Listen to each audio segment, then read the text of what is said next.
ден соолук үчүн өтө сонун маалыматты таап койдум туугандар. Мен азыр Макаренкада турам. Билесиңер, мына Башня домду көрдүңөр. Башня домдон түз эле келгенде биякта Капитал банк домбута бар. Эски ак тиштин жанында мына Узи Аэлита деп коем. Бул жерде Фордс клиникасынын официалдуу офиси бар. Бул кандай клиника десеңиздер, боор алмаштыруу, бөйрөк алмаштыруу, Индия менен түздөн түз иштешкен официалдуу клиника ушул жерде ачылган туугандар. Биз азыр сиздерге ушул боюнча толук маалымат алып беребиз. Жүрүңүздөр. Урматтуу көрөрмандар, биз азыр мынакей дарыгердин жанына келдик. Бул эжекебиз Гүлзат Раева, врач, Фордс клиникасынын Кыргызстандагы негизги официалдуу түрдө өкүлү. Саламатсызбы? Ден соолугуңуз жакшыбы? Азыр билесиздер, бизде ошо боор оорусу, бөйрөк оорусу абдан күчөгөн учур экен. Ошондой болгон учурда баягы чет өлкөгө, Индияга барарда жөн эле башка посредниктерге барып алданып калып, ал жакка барып кыйналып калгандар көп экен. А сиздерде кандай болот? Биздерде биз ошо Индиянын эл аралык Фордс клиникасынын официалдуу офиси ачылды. Бул жерге ошондой посредниктерге алданбаш үчүн азыр посредниктер өтө көбөйүп, бизден көп бейтаптар барып кыйналып ал жакта көчөдө калып калып атышат. Ошондуктан бул жерге официальный офис ачылды. Бул жака мисалы азыр ошол ал жака кыйналып калгандардын себеби $10.000 кетет деп аз акчаны айтып коюп, баргандан кийин операциясына, чыккандан кийин больницасына жетпей калып, анан кайрадан элге кайрылуу жасап кыйналып калып атышат. Бул жерде посредниктер $1-2 арзан айтышып, антурез, мунтурез деп ал жерге барып, клиникага киргизип беришет, болду. Дальнейший эмес менен Кызыктар эмес. Биз от сопровождение кылабыз. Кыргызстанга келгенден кийин дагы биз дайыма ушу өзүбүздүн көзөмөлүбүздө болот. Азыр эжеке мындайбы? Мисалы бирөө ооруп келсе сизге, сиздер аны ошол индиялык дарыгерлер менен түздөн түз сүйлөштүрөсүздөр, байланыштырасыздарбы, кандай кыласыздар? Биринчи бизге келип анализдерин көрсөтсө, биз өзүбүз керектүү клиниканы тандап беребиз. Ошо эмесине карапчы, анан Индиянын дарыгерлерине онлайн видео звонок менен консультация алып беребиз. Эгер анализдерин көрүп бизге келгиле десе, биз полный виза документтерин даярдап бардыгына жардам бересиздер. Анан азыркы учурда сиздердин ушул клиника аркылуу кеткендер барбы? Бизде аябай көп. Инстаграмга кирсе, бардык бейтаптар бар. Ачык эле жарыялап турасыздар. Ачык, бизде бардык официально баракча. Баракча. Мынакей караңыздар. Буга чейин биз эмнеге маалымат алалы деп келдик? Буга чейин биз дагы кайрымдуулук боюнча тартканбыз, урматтуу мекендештер. Көрөрмандар, эч убакта алданбаңыздар. $2.000, $3.000 арзан болушу мүмкүн, туура. Бирок ал жагынан тил билбесеңер биринчиден, экинчиден аны алмаштыргандан кийин больницада бир күн жатып чыгарып ийет деген нерсе жок. Кеминде 10 күн, 20 күн жатып калышыңар мүмкүн. Ошол силерге айткан $12.000, $13.000 акчасы жетпей калышы мүмкүн. Ошондуктан официалдуу өкүлдөр менен келсеңиздер, булар баардыгын эсептеп, алдын ала сиздерге так сумманы көргөзүп берет. Ошонун негизинде өздөрү керек болсо сопровождение да кыласыздар, переводчиктер бар. Переводчиктер аэропорттон баштап тосуп алышат. Өздөрү жайгаштырат. Жайгаштырат. Сим карта беришет, гостиницага жайгаштырышат, бесплатный такси. Дайыма жакындары бизден сурап турат, эмне болуп атышат, видеолорун жиберип турабыз, процесс кандай кетип атат, лечение кандай кетип атат. Бардыгын жакындарына отчет берип турабыз. Бул официалдуу филиалы качан ачылды эле бул жака? Официалдуу мына 5-6 ай болду. Официалдуу представительдер келип ачып кетишти. Өздөрү келип ачып кетишти, официалдуу офис кылып кетишти. Дареги боюнча түшүндүңүздөр, кандай суроолор болсо, эжекебиздин азыр аккаунтун экранга жазып, телефон номерин да жазып коебуз. Бул жерде андан сырткары УЗИ кызматы да бар экен. Келип туруп ошол бооруңар болобу, бөйрөгүңөр болобу, анализдериңерди суроо өтүп кеткен болсо, ошолордун баардыгын эжекебиз өзү ушул жерден жардам берет. Анан дагы бир суроо да, көпчүлүгү эле биздин жарандар ошол ушундай боор ооруга, бөйрөк ооруга келип калып атат го. Донор маселеси кандай болуп калат? Ал жагынан кандай жардам бере аласыздар? Донор маселеси только туугандары болуш керек. Чужой адамдарды ал жерде допускать этишпейт. Комиссия болот. Комиссияда полный документтерин текшерет. Посольствого барышат. Только туугандарын операцияга донор кылууга уруксат беришет. Чужой адамдарды бул орган сатып, мажбурлап алып келди деген көп нерселер болушу мүмкүн. Ошондуктан өтө бул закондуу түрдө өтө катуу каралат Индияда. Переводчиктер дагы, докторлор өздөрү дагы камалып кетиши мүмкүн эгер ушундай закон бузсачы. Кудай сактасын, эч ким оорубасын. Кокустан бирөө ооруп калган болсо, анын туугандары гана ага донор боло алат. Туугандары гана. Мисалы, жат бирөө мен жардам берейин, мейли Жок. ушул ооруп атыптыр, мен бооруму же бөйрөгүмү берейин, мага бир аз акча берсин деген темалар болбойт экен да. Такыр болбойт. Такыр вот донору жок көп пациенттер азыр күтүп отурушат. Коңшулары деле, ал немелер деле эч болбойт. Эч илажысы жок да, мындай айтканда. Хоть күйөө баласы болсун, хоть кудасы болсун. Фамилиясы дал келбесе болду. Дал келбесе деле, бирок документально бул тууганы болуш керек. Тууган эмес, жат адамдарга болбой калат. Болбойт. Аман эжеке дагы бир суроо. Мисалы, азыр бул жактан ооруп келген адам Индияга жөнөтүлдү дейли. Ал жактан ким тосуп алат жана кандай абалда кимдер карайт? Ооба, бул жактан биз визаларын жасап бергенден кийин билеттерин, өздөрүнүн фотолорун жиберебиз. Ал жерден аэропорттон өзүбүздүн команда бар. Индияда команда менен, бул жакта да команда иштейт. Ал жактагы переводчиктер өздөрү аэропортко келип, тосуп алып, өздөрү бекер такси менен гостиницага алып кетишет. Ал жерде жайгаштырып эле клиникага алып барып, уже ошол күнү эле обследованиялар башталат. Азыр мисалы бул жактан диагноздорду чыгарып, мисалы бүт документтер даяр барат да. Андан сырткары алар өздөрү дагы анализ алышабы? Бул жактан барган анализдерди такыр карашпайт алар. Өздөрүнүн лабораториясына, өздөрүнүн клиниканын немесине ишенишет. Бул жактан карашпайт, башынан обследование өтүшөт. Анан дагы бир суроо болуп атат да, мисалы алар операция ийгиликтүү болду дейли. Ал жактан ошол органдарын алмаштырып, жакшы результаттар менен келди. Кыргызстанга келгенден кийин кимдин көзөмөлүндө болот алар? Кыргызстанга келгенден кийин дайыма биз ушул жерде жооп берип, ушул жер менен Индиянын хирургдары менен байланыштырып турабыз, докторлору менен. Бир жумада бир онлайн консультациялар болот. Каналдарыбыз бар, WhatsApp, Telegram каналдарыбыз бар. Любой момент биз звонок кылсак, докторлор дайым биз менен эмеге чыгышат, байланышка чыгышат.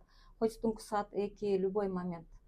Себеби биз өзүнүн официалдуу офиси болгондуктан биз менен дайым алар байланышта.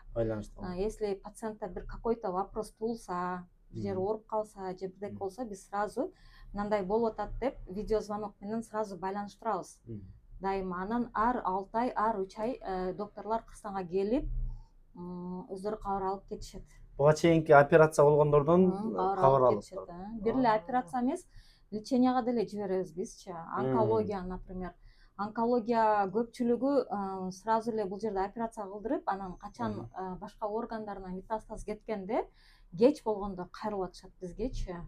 Уже ошондо чет өлкөлүк клиникаларды издеп атышат. Ошону башынан эле сразу операция кылдырбай, дүйнөлүк эксперттердин, онкологдордон бир экинчи пикирин угуп, андан кийин шашылбай эле сразу мындай лечение баштаса болот да. Анан эми бизде Индияда онкология өтө өнүккөн. Анан көп методдор бул жердеки туура эмес болуп калып атат. Пациенттер кеч кайрылып калып атат. Ошондуктан онкология оорусу коюлду, сразу бизге кайрылгыла. Биз анализдериңер менен биз онлайн консультацияларды алып беребиз. Андан кийин ошодон кийин чечилет, эмне кылыш керек, операция кылдырыш керекпи, кылдырбаш керекпи. Бул жерде биринчиден акчасын кетирип атышат, Бишкекке барышат, ояка барышат, акча кетет, убакыт кетет. Убакыттан уктуруп атышат бардыгычы. Онкологияны ушу эң негизи убакыттан уктурбаш керек. Демек, кимде Кудай сактасын ооруп калып ушу онкологиялык абал чыгып калса, биринчи сразу эле операцияга жөнөбөй, биринчи келип консультация алса, алардыкы жөнүн гана лечение менен дагы жакшы болуп кетиш ыктымалы бар экен да. Возможно. Эми операция кылыш керекпи, кылбаш керекпи деген нерселер туулат. Ошондой дүйнөлүк онкологдордон мындай экинчи пикирин угуш керек. Сөзсүз угуп туруп, андан кийин көп пациенттер кеч кайрылып атышат. Ушундай ошондо айтышат да, ошо операция кылдырбай эле койгондо бул процесс тездебейт эле депчи. Ошондуктан шашпаңыздар, биринчи кайрылыңыздар. 1 саат убактыңыздар кетет көп болсо. Зато силердин ар түрлүү специалисттерден, онкологдордон мнениясын угуп туруп, андан кийин лечение баштай бересиздер. Ошол эле акча кетет. Кыргызстанда деле ошол акчаңыздарды кетирип аласыздар. Демек, бул жерде азыр сиздерге кайрылып келсе, сиздер биринчи аны алып туруп эле, мисалы, диагноздорун көрүп эле сразу эмеге Индияга жөнөтпөйсүңөр. Биринчи аларды чалып, сүйлөштүрүп, тактап бардыгын. Жарайбы, жарабайбы, операциясы жок эле, может жакшы болуп кетет. Бардыгын тактап, эгер операциясы жок жакшы болуп кетсе болду сиз мондай менен жакшы болосуз деп чыгарасыз. Дополнительный обследование требоваться этилет, например, пет скан деген. Жакшы, өтө Башка органдарда метастаз жокпу, ошолор билишет биринчичи. Бизде мындай болуп атат да, башка органдарына метастаз кетип калат дагы, ошол жерин кесип операция кылып коет. Еще башка жеринен 2-3 айдан кийин дагы чыгат. Ол жерин кесет. Ушинтип эле бир операция 5-6 операция болуп кетти. Ошон үчүн карап туруп анан операция кылыш керекпи, кылбаш керекпи, стоит, не стоит деген нерселер бар да. Операция если бир эле жерде болсо, ошол жерде кесип алып коюш мүмкүн. Эми билиш керек да, организмдин кайсы жерлеринде. Булар ошондо сиздер ошол баардык анализди алып туруп андан кийин операция жасайсыңар. Жок, биз операция жасабайбыз. Биз ошол дүйнө ошо эл аралык онкологдордон консультация алабыз. Мындай деп жиберебиз, алар көрөт, дополнительный обследование керек болсо, ушуну тапшыргыла, анан биз ошодон кийин дагы жооп беребиз дейт. Ол көп аппараттар бул Кыргызстанда жок. Өзбекстан же Казакстанга барып түшүп келишет. Ошодон кийин анан өздөрүнүн бир мнениясын айтат. Андан кийин жыйынтык чыгат экен. Андан кийин жыйынтык. Анан кээде ошентип биздин пациенттер көп эле убакыттын акчасын 600 000, 700 000 акчабыз кетти деп анан келип атышат. Ошол эффект жок да, результат. Ошондуктан онкологияны лучше Индияга эле барып, точно диагностика койдуруп, анан лечение баштаган жакшы. Көп пациенттер эртерээк эле барбай, бул жерде метастаз койсо ал жакта чыкпай калган моменттер деле болуп атат да. Туура. Бекер эле операция кылыптыр деген моменттер деле болуп атат. Анан дагы бир суроо да, мына кече жакында эле бир видеоңузду да көрүп калдык эле. Өз алдынча барган экен Индия. Өз алдынча баргандар бар, бирок өз алдынча баргандарга өтө кыйын болот. Аларды ал жерде тил билишпесе ким карайт?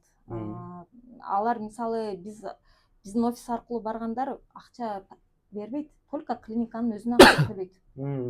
Квитанция мененчи, прайс лист менен. Эч кандай переводчиктерге, эч кайсы эмелерге акча бербейт. Ортомчулар кимдер болуп атат? Ортомчулар өздөрү илгери барып келип эле анан кийин ошо клиниканы таанып алып эле бас мен сени киргизип коеюн деп барып киргизип коюшат. Анан дальше больше ал пациенттер ал жерде көп вопростор туулат, көп проблемалар туулат. Ошолорду ким чечет? Анан ошол Индияга барып мага чалышат. Ушундай, а силер кантип кеттиңер эле? Ким силерди жиберди эле? Ошол адамга барбайсыңар десек, ал биз жок, уже биз таштап коюп эле кетти дешет. Туура, эң туура караңыздар эми. Мисалы ал жерде пациент эми операция болгондон кийин мисалы температурасы көтөрүлүшү мүмкүн. Дагы бир оорулар козгоп калса, ким жооп берет ага? Ошол жакта андай пациент кайра чалса албайт. Албайт. Визасы бүтүп калышы мүмкүн. Ар түрдүү ооруп калышы мүмкүн. Ошол моментте гостиницада болуп калышы мүмкүн. Ошол моментте биз күнү түнү связьда болобуз алар мененчи. Кыскасы бир көйгөй чыкса, сиздер ушул жерден чечесиздер. Түнү өткөндө бир пациент чалды, түнкү саат мен геморрой болуп да, мага срочно свеча таптырып бер депчи. Индияда туруп алып. Анан мен переводчиктерге тарттым, алар аптекадан түнү дары алып келип беришти. Ушундай моменттер болот. Ошол жакта туруп алып эле мага чалышат, мына докторго мынтип айтып коюң, мына докторго мынтип айтып коюң. Айтам мен, жаныңарда го, өзүңөр айтпа десем, жок, сиз айтып кое бериңчи дешет. Туура, мына көрдүңөрбү, тил билгендин пайдасы бул жагы. Анан тил билбесең, чындыгында кыйналасың да, чет жерде болсоң, тем более ооруп жатсаң. Ошондуктан урматтуу көрөрмандар, ар бириңиздер ден соолукта болуңуздар. Бирок кокустан кимдин тууганы же өзү ооруп калган болсо, ойлонбой эле жакшынакай келип официалдуу клиникага келгиле дагы, анан ошонун негизинде анализдерди тапшырып, жакшы болсо жакшы деп чыгарат, болбосо анан операцияга барыңыздар деп чыгарат. Булар келип эле силердин акчаңарды алайын деген деле ой жок. Болгону ошол барып туруп, айланып, алданып калбасын дейт. Мисалы келип туруп Гүлзат эжекеге деле бир сом акча бербейт экен, туурабы? Жок, биз наоборот, биз өзү жардам беребиз. Визаларына жардам беребиз, документтерин бүтүрүп беребиз. Мына жакында эле экөөбүз барып келдик го, видеосун тартыпчы Талдыктан. Ал деле ошо алданып барып келди да, биринчичи. Анализдер уже билинип эле турат, уже пересадка печени экенчи. Келиң, анан көрөбүз, анан болбосо лечение кылабыз деп, анан 300 000 акчасын кетиришти. Барды, сразу пересадка кайра эле гостиницага төлөп барып келди. А мен айткам ошол кишигечи, барбай эле коюң, бара болобуз. Сиздики уже пересадка печени, мына анализдериңизден көрүнүп турат. Лучше сразу донор менен кетиң. Жүргүрөңүзгө күйбөйсүз, башка барып келди, ушундай болду. Болду, эстедим. Эми азыр алар кайрадан барыш үчүн донор алып барыш керек. Кайрадан эми виза жасайт, кайрадан жол кире алат. Ошо канча акча, ошо 300 000 акча кайра канча жардам болот. Операциясына жумшаса жакшы болмок экен да. мына. Анан Ушулай. дагы донору туура келбесе, донору туура келет дептир. Кийин биз анализин көрсөк, туура келбейт донорчу. Ора болбош керек, биз донорду бул жактан туппа. Ал киши өзү эле кетип калганбы? Ал өзү ошол сен анализдерин көрүп, сен келе бер, сени лечение кылабыз дешиптир да. Ал лечение болбой турганда. Уже только присадка да. Көрүңүздөр, ушундай түшүнбөстүктөр болуп, эки убара болбош үчүн жашоого деген үмүт болгондон кийин жакшынакай бул жактан тактап анык болгондон кийин анан барып жакшынакай кам көрүп келсеңиздер болот. Эми дагы түшүнбөгөн суроолоруңуздар болсо, эжекебиздин номерин, Instagram баракчасын коюп коебуз. Ал жака түз кайрылсаңыздар, эжекебиз өзү жооп берет. Кандай суроолор болсо, кандай көйгөйлөр болсо, ушул жерге келе бересиздер. Ош шаарында, жолдун боюнда, шаардын так ортосунда дареге.